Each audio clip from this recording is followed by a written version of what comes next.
Angkatan Perang Ratu Adil (APRA). Alasan pemberontakan. Angkatan Perang Ratu Adil (APRA) dibentuk oleh Kapten Raymond Westerling pada tahun 1949, merupakan milisi bersenjata yang anggotanya terutama berasal dari tentara Belanda atau KNIL, yang tidak setuju dengan pembentukan Angkatan Perang Republik Indonesia Serikat (APRIS) di Jawa Barat, yang saat itu masih berbentuk negara bagian Pasundan. Basis pasukan APRIS di Jawa Barat adalah Divisi Siliwangi.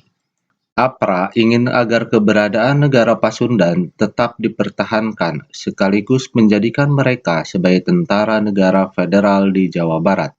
Karena itu, pada Januari 1950, Westerling mengultimatum pemerintah Republik Indonesia Serikat atau RIS. Ultimatum ini segera dijawab Perdana Menteri Hatta dengan memerintahkan penangkapan terhadap Westerling. Jalannya pemberontakan. APRA menyerbu kota Bandung secara mendadak dan melakukan tindakan teror. Puluhan anggota APRIS gugur. Diketahui pula kemudian kalau APRA bermaksud menyerang Jakarta, ingin membunuh antara lain Menteri Pertahanan Sultan Hamengkubuwono IX dan Kepala APRIS Kolonel TB Simatupang. Akhir pemberontakan. Karena gerakannya sudah gagal, lantas Westerling melarikan diri ke Belanda. Di Indonesia banyak yang mengecam aksi dirinya dan pasukannya.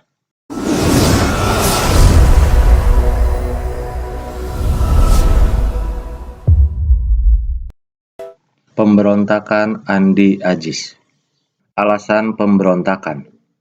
Peristiwa Andi Agis berawal dari tuntutan Kapten Andi Agis dan pasukannya yang berasal dari KNIL, pasukan Belanda di Indonesia, terhadap pemerintah Indonesia agar hanya mereka yang dijadikan pasukan APRIS di negara Indonesia Timur. Ketika akhirnya tentara Indonesia benar-benar didatangkan ke Sulawesi Selatan dengan tujuan memelihara keamanan, hal ini menyulut ketidakpuasan di kalangan pasukan Andi Agis. Ada kekhawatiran dari kalangan tentara Kenil bahwa mereka akan diperlakukan secara diskriminatif oleh pimpinan APRIS atau TNI. Jalannya pemberontakan. Pasukan Kenil di bawah pimpinan Andi Agis ini kemudian bereaksi dengan menduduki beberapa tempat penting, bahkan menawan Panglima Teritorium Wilayah Indonesia Timur. Akhir pemberontakan. Pemerintah bertindak tegas dengan mengirimkan pasukan di bawah pimpinan Kolonel Alek Kawilarang. April 1950, pemerintah memerintahkan Andi Agis agar melapor ke Jakarta akibat peristiwa tersebut dan menarik pasukannya dari tempat-tempat yang telah diduduki, menyerahkan senjata, serta membebaskan tawanan yang telah mereka tangkap. Tenggat waktu melapor adalah 4 kali 24 jam. Namun Andi Agis ternyata terlambat melapor, sementara pasukannya telah berontak. Andi Agis pun segera ditangkap di Jakarta setibanya ia ke sana dari Makassar.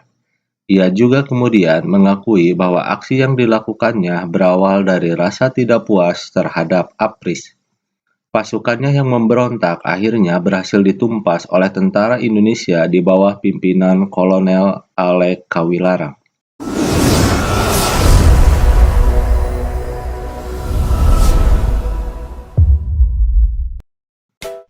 Republik Maluku Selatan. Alasan pemberontakan. Pemberontakan Republik Maluku Selatan dilakukan dengan tujuan memisahkan diri dari Republik Indonesia dan menggantikannya dengan negara sendiri. Jalannya pemberontakan. Diproklamasikan oleh mantan Jaksa Agung Negara Indonesia Timur, Dr. Smokil pada April 1950. Akhir pemberontakan. Upaya penyelesaian secara damai awalnya dilakukan oleh pemerintah Indonesia yang mengutus Dr. Laimena untuk berunding. Namun upaya ini mengalami kegagalan.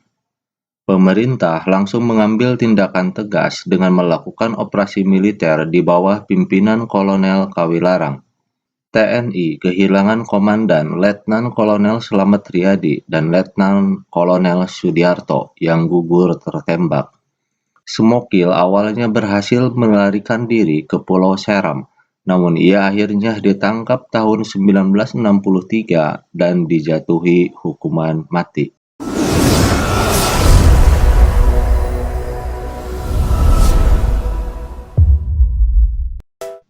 Pemerintah Revolusioner Republik Indonesia Perjuangan Rakyat Semesta (PRRI Permesta). Alasan pemberontakan. Munculnya pemberontakan PRRI dan Permesta bermula dari adanya persoalan di dalam tubuh Angkatan Darat, berupa kekecewaan atas minimnya kesejahteraan tentara di Sumatera dan Sulawesi. Hal ini mendorong beberapa tokoh militer untuk menentang Kepala Staf Angkatan Darat, Kasad. Persoalan kemudian ternyata malah meluas pada tuntutan otonomi daerah. Ada ketidakadilan yang dirasakan beberapa tokoh militer dan sipil di daerah terhadap pemerintah pusat, yang dianggap tidak adil dalam alokasi dana pembangunan. Jalannya pemberontakan.